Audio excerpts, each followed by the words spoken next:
اللہ سبحانہ تعالیٰ فرماتے ہیں انا بے شک ہم ہی نے نحنو ہم نے نزلنا نازل کیا ہم نے علیک آپ پر القرآن قرآن تنزیلا آہستہ آہستہ نازل کرنا. انا کے بعد نحنو کا آنا تاکید کے لیے ہے کہ بے شک ہم ہی نے نازل کیا ہم نے آپ پر قرآن آہستہ آہستہ نازل کرنا. نزول قرآن کا ذکر ہے. اللہ تعالیٰ نے حسب ضرورت مختلف اوقات میں قرآن کو نازل کیا، اور اس کی دوسری وجہ یہ بھی ہے کہ یہ اللہ کی طرف سے ہے. آپ صلی اللہ علیہ وسلم نے اس کو خود سے نہیں گھڑا. مشرکین مکہ یہ کہتے تھے کہ قرآن جملۃ واحدہ میں کیوں نہیں اترا، تو اس کا جواب بھی اللہ تعالیٰ دے رہے ہیں کہ ہم نے اس قرآن کو حسب ضرورت مختلف اوقات میں نازل کیا ہے، اسی لیے یہ ایک ہی جملے میں ایک ہی وقت میں نازل نہیں ہوا. تنزیل کا فائدہ یہ ہے کہ اس سے کلام اچھے سے سمجھ میں آتا ہے اور دل میں جم جاتا ہے، اور جب یہ دو چیزیں حاصل ہو جائیں تو پھر قرآن عمل میں بھی آتا ہے. تو آہستہ آہستہ قرآن کے نزول کی حکمت یہ ہے تاکہ قرآن سمجھ میں آئے اور دلوں میں اتر جائے اور عمل بدل جائیں. فاصبر پس صبر کرو لحکم ربک اپنے رب کے حکم پر. رسول اللہ صلی اللہ علیہ وسلم کو اللہ تعالیٰ کی طرف سے صبر کرنے کا حکم دیا جا رہا ہے کہ کسی فائدے سے محرومی ہو جائے اس پر آپ کو صبر کرنا ہے، آپ کی مقبولیت پر حرف آئے اس پر آپ کو صبر کرنا ہے، حاسد جب حسد میں پڑھ کر آپ کو ستانے لگے تو آپ کو صبر کرنا ہے، تانوں پر بے عزتی پر صبر کرنا ہے، کم پر قناعت کرنا ہے، اللہ کی طرف سے لگی پابندیوں پر صبر کرنا ہے، تنقید کا سامنا کرنا پڑے تو صبر کرنا ہے، اللہ کے احکامات پر عمل کرنے پر بھی صبر کرنا ہے، یعنی استقامت اختیار کرنی ہے. اور اگر ہم اس کا تعلق پچھلی آیت سے دیکھیں کہ جو قرآن آہستہ آہستہ آپ پر نازل ہوا ہے، لازمی اب آپ اس کو آگے پہنچائیں گے، تو اس قرآن کو جب آپ آگے پہنچائیں گے اس راستے میں آنے والی تکالیف پر صبر کرنا ہے. فاصبر لحکم ربک ولا تطع اور نہ تم اطاعت کرو منہم ان میں سے آثمن کسی گناہگار کی او کفورا یا ناشکرے کی. کسی گناہگار اور ناشکرے کی اطاعت نہیں کرنا. یہاں سے مراد وہ مشرکین مکہ کی طرف سے ملنے والی آفرز تھیں جو رسول اللہ صلی اللہ علیہ وسلم کو یہ کیا کرتے تھے. جیسے کہ ولید بن مغیرہ نے آپ صلی اللہ علیہ وسلم کو یہ آفر کی تھی کہ آپ جس لڑکی سے چاہیں شادی کرنا آپ کی شادی کرا دیتے ہیں، آپ کو جتنی دولت چاہیے آپ کو دولت دے دیتے ہیں، بس یہ کام چھوڑ دو. تو اللہ تعالیٰ فرماتے ہیں وَلَا تُطِعْ مِنْهُمْ آثِمًا أَوْ كَفُورًا اور نہ تم اطاعت کرو ان میں سے کسی گناہگار کی یا ناشکرے کی. یعنی اپنی دعوت کو آگے لے کر چلتے رہو. وَاذْكُرِ اسْمَ رَبِّكَ اور یاد کرو نام اپنے رب کا، بُكْرَةً وَأَصِيلًا صبح اور شام. صبر کے ساتھ ساتھ اب ذکر کا بھی حکم ہے. آپ صلی اللہ علیہ وسلم کو اللہ تعالیٰ فرما رہے ہیں کہ اس کام میں ہمت آپ کو اپنے رب کے ذکر سے ہی آئے گی، اسی لیے اللہ کے نام کو یاد کیجیے. بکرۃ و اصیلا صبح اور شام. بکرۃ و اصیلا کا ایک معنی تو یہ ہے کہ ہر وقت اللہ کا ذکر کیجیے. پھر بکرا کا ایک اور معنی بھی کیا جائے گا صبح کا ذکر، اور دوسرا معنی فجر کی نماز، اور وہ اصیلا سے شام کا ذکر اور ظہر اور عصر کی نماز بھی مراد ہے. وَمِنَ اللَّيْلِ اور رات کے اوقات میں مراد رات کے اذکار اور مغرب اور عشاء کی نماز ہے۔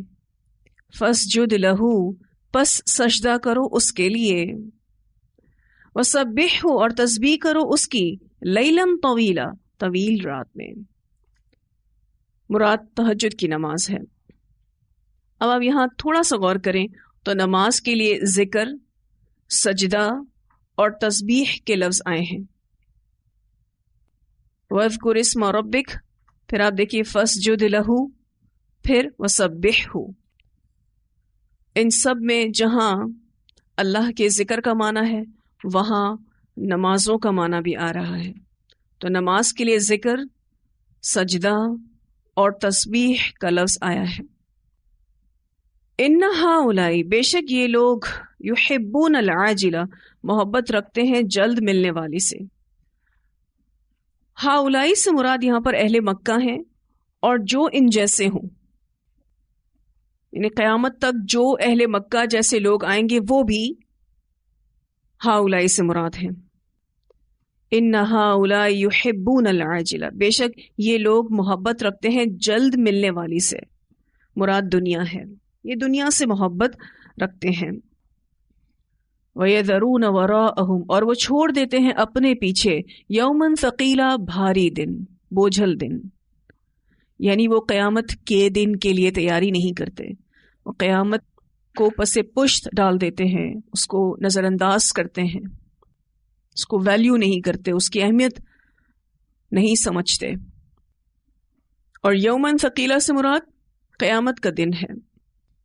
قیامت کا دن شدتوں اور ہولناکیوں کی وجہ سے بھاری کہا گیا ہے، اور وقت کے اعتبار سے بھی بھاری کہا گیا ہے۔ یہ قیامت کا دن بہت شدید ہوگا، بہت ہولناک ہوگا اور بڑا ہی طویل ہوگا، اسی اعتبار سے اس کو یوماً ثقیلا کہا گیا ہے۔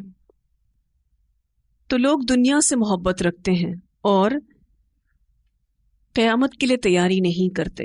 وَيَذَرُونَ وَرَاءَهُمْ يَوْمًا ثَقِيلًا، آج بھی آپ دیکھیں تو لوگوں کا یہی حال ہے۔ آپ کتنے لوگوں کو قرآن کے لیے بلاتے ہوں گے اور ان کو یہ بھی کہتے ہوں گے کہ ہم جا رہے ہیں، آپ ہمارے ساتھ چلو۔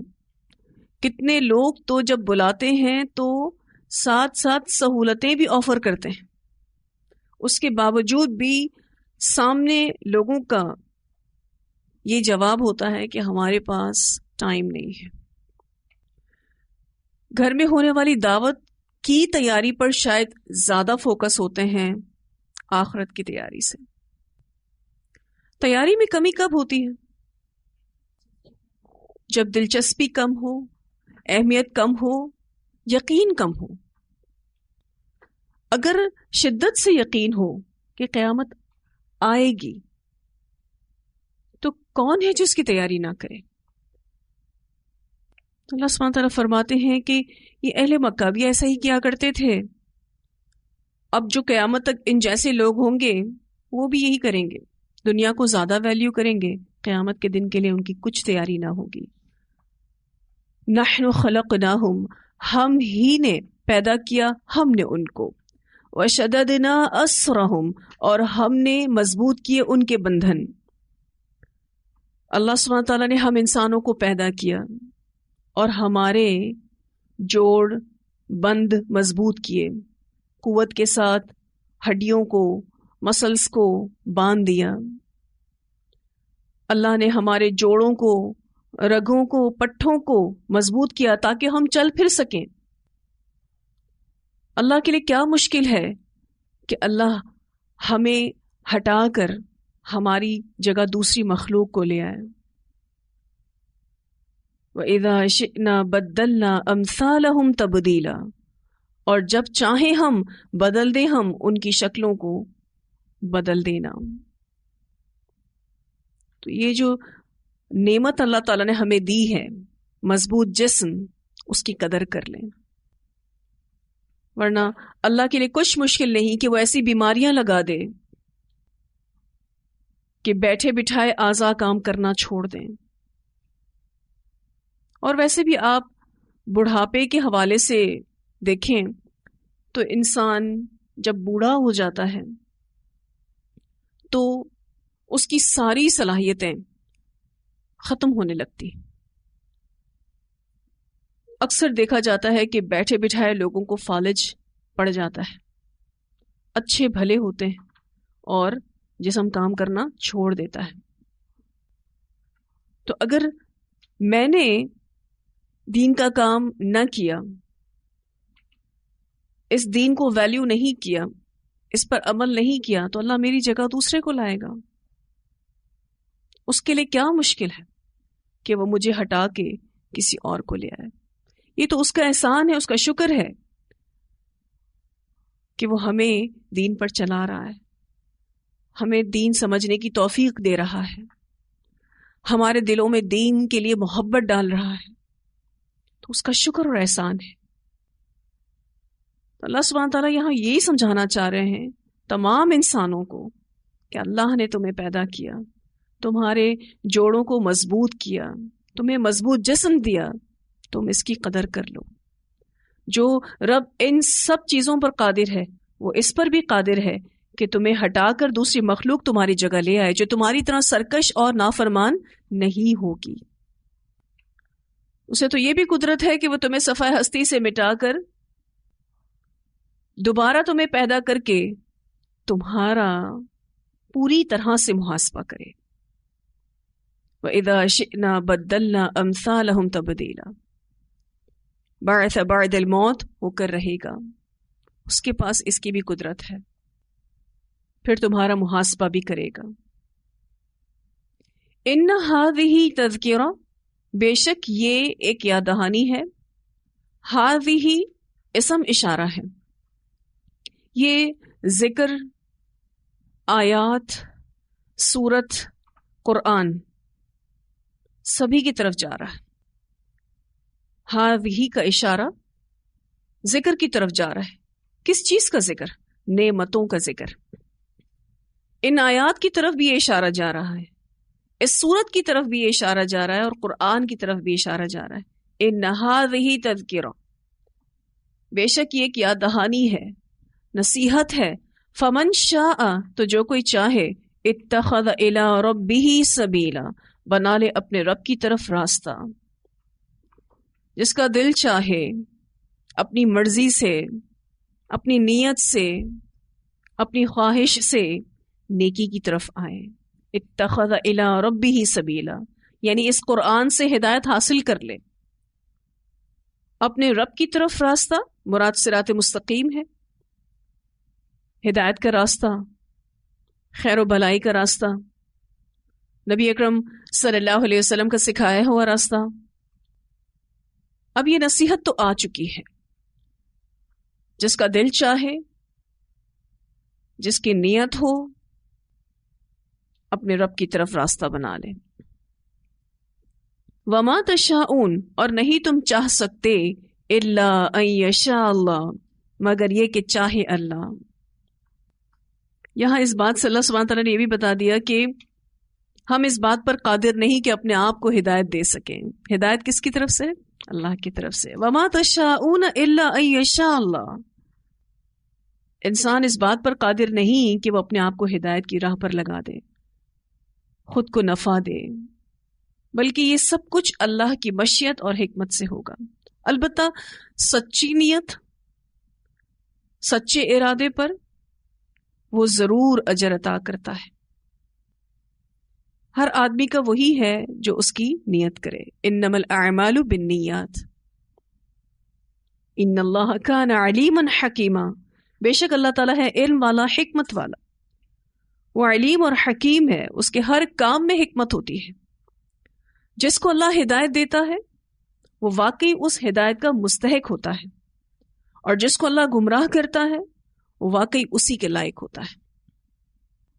اسی لیے اللہ سبحانہ تعالیٰ کی ان دو صفات کا یہاں ذکر ہوا، ان اللہ کان علیما حکیما. یدخل من یشاء فی رحمتہ، داخل کرے گا جس کو چاہے گا اپنی رحمت میں. رحمت سے مراد یہاں جنت ہے. اللہ جنت میں جس کو چاہے گا داخل کرے گا، یعنی جو واقعی اس کا مستحق ہوگا. والظالمین، اور ظالم لوگ، یہاں پر والظالمین سے پہلے یعذبو کا لفظ محذوف ہے.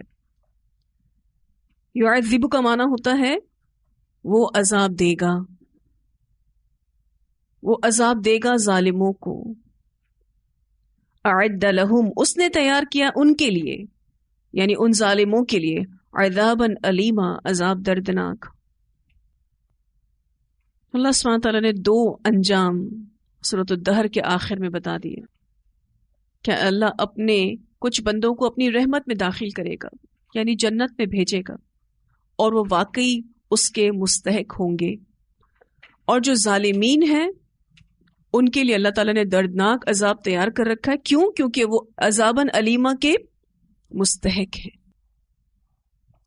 تو یہاں الحمدللہ ہماری سورۃ الدہر مکمل ہوئی. ان آیات کی تلاوت سنتے ہیں.